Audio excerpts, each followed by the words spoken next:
अगर tax return की deadline में एक्सटेंशन नहीं आती तो कौन से ऐसे दो तरीके हैं जिसमें हम कानूनी तरीके से एक्सटेंशन ले सकते हैं, और कौन सा वो ऐसा तरीका है जिससे आप क्विकली एक्सटेंशन ले सकते हैं। आज के इस छोटे से टॉपिक के अंदर हम इसको स्टडी करेंगे। आप देख रहे हैं प्रैक्टिकल लर्निंग है, उसमें हूँ फ़हीम महबूब। वापस आते हैं टॉपिक के ऊपर। जैसे आप सबको पता है कि 31 अक्टूबर जो है वो लास्ट डेट है जो रिटर्न फाइलिंग की, जो जुलाई 22 से टैक्स ईयर स्टार्ट हो रहा है और जून 23 पे ख़त्म हो रहा है, यानी कि टैक्स ईयर 2023। अब इसके अंदर अभी तक जो इन्फॉर्मेशन है वो यही है कि इसमें कोई अथेंटिक न्यूज़ अभी नहीं है कि एक्सटेंशन आएगी कि नहीं आएगी। लेकिन आज और कल में अगर ये सिचुएशन थोड़ी सी ये रही जो अभी इस्लामाबाद में चल रहा है, हो सकता है क्वाइट पॉसिबल कि इसमें कोई फर्दर 15 डेज़ की एक्सटेंशन आ जाए। लेकिन अभी तक की न्यूज़ यही है कि इसके अंदर कोई अथेंटिक न्यूज़ नहीं है कि भाई एक्सटेंशन आएगी। अब पॉइंट ये है कि हम किस तरीके से एक्सटेंशन ले सकते हैं। अगर फॉर एग्जांपल 31 को आप बैठे हुए हैं, आपका डाटा रेडी नहीं है, तो दो तरीके हैं। पहला तरीका तो ये है कि हम ऑनलाइन एप्लीकेशन जो एक्सटेंशन की है ना वो फाइल करें।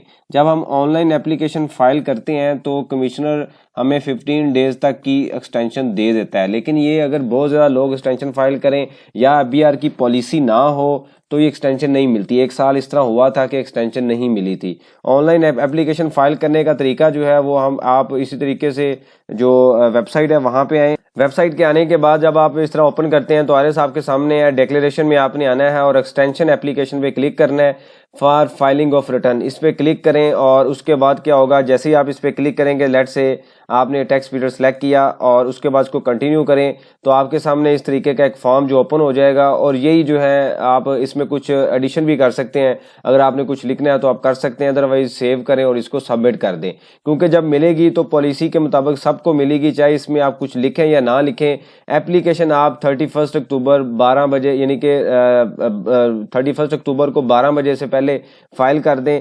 तो अगर पॉलिसी में शामिल होगा या आप इसकी स्पेशल जाके रिक्वेस्ट करते हैं, कमिश्नर से मिलते हैं, फिजिकल विजिट करते हैं, तो पॉसिबल है कि हमें एक्सटेंशन मिल जाए। लेकिन जैसे मैंने आपको बताया कि एक साल एक साल हुआ था, एक्सटेंशन नहीं मिली थी। अब दूसरा क्या तरीका है? दूसरा तरीका आपके कंट्रोल में है, वो आज ही आप 60 डेज की एक्सटेंशन ले सकते हैं, 60 दिन की ले सकते हैं। वो कैसे ले सकते हैं कि कानून ने हमें कहा है कि आप रिटर्न फाइल करें, मतलब हमारी जो डेडलाइन है ना वो है 31 अक्टूबर डेडलाइन है और हमने इससे पहले पहले रिटर्न फाइल करनी है। फॉर एग्जाम्पल आप किसी वजह से फाइल नहीं कर सके तो आपने क्या करना है, नील की रिटर्न फाइल कर देनी है। कोई भी सबमिट नहीं करना, नील की रिटर्न पे तो कोई टाइम नहीं लगेगा, आप फाइल कर दें। डाटा रेडी आपका नहीं है, कुछ भी है, आपके पास टाइम नहीं है, कुछ भी हो सकता है, तो आप नील की रिटर्न फाइल कर दें। लेट्स से आप नील की रिटर्न फाइल करते हैं 31 अक्टूबर को, तो इस डेट से लेके विद इन 60 डेज, मतलब डेट ऑफ फाइलिंग से 60 डेज, अगर आप 30 को फाइल करेंगे तो 30 डेट ऑफ फाइलिंग से 60 डेज के अंदर आप जो रिटर्न है वो रिवाइज कर सकते हैं। ये मैं आपको दिखा भी देता हूं, कानून के अंदर लिखा हुआ है। ये इनकम टैक्स ऑर्डिनेंस का 114 को जो सेक्शन है उसमें आप स्टडी करेंगे तो ये लिखा हुआ है कि the commissioner has not made an order of approval in writing the revision of return before the expiration of 60 days from the date when the revision of the return was out। मतलब ये है कि आप with in 60 days जो return है वो file कर सकते हैं, उसके लिए कमिश्नर की अप्रूवल की जरूरत नहीं है।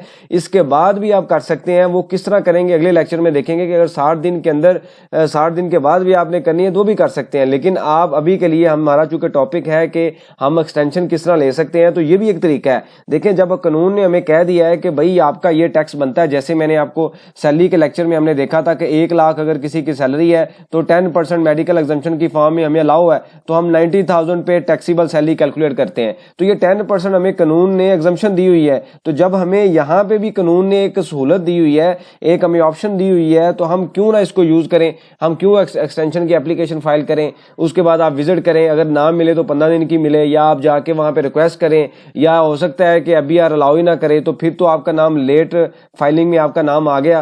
तो इस तरह आप कंप्लाइंस पूरी करें, 31 अक्टूबर को नील की रिटर्न फाइल कर दें, उसके बाद अपना डाटा रेडी रखें और विद इन 60 डेज उसकी रिवीजन लें और रिटर्न को दोबारा फाइल कर दें।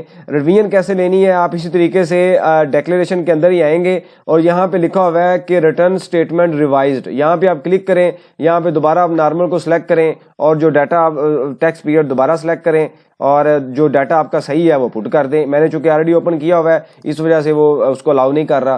तो ये एक सिंपल सा तरीका है, इसमें कोई परेशानी वाली बात नहीं है कि आपका डाटा रेडी नहीं है, एक्सटेंशन आएगी कि नहीं आएगी।